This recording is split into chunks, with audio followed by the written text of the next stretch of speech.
যেই মাত্র রায় দিতে গেলেন এমনি থেকে জিবরাইল আসার শব্দ শোনা যায়, ঘন্টার আওয়াজ।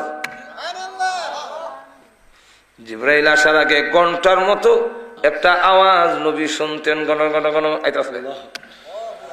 নবীজি ডাক দিয়ে বলেন, আবু বকর সিদ্দিক রাদিয়াল্লাহু আনহুর রায় দেওয়ার সময় জিবরাইল যখন আসতেছে তোমরা অপেক্ষা করো, আমার আবু বকরের বেলায় আল্লাহর পক্ষ থেকে কোনো রায় আসতে পারে। সঙ্গে সঙ্গে জিবরাইল এসে নবীজির কানে কানে বলেন, ইয়া রাসূলুল্লাহ, ইয়া হাবিবাল্লাহ, ওগো নবীজি,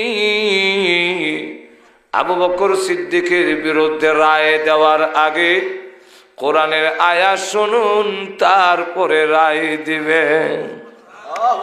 হাঁটু জোরে কন্যা আয়াত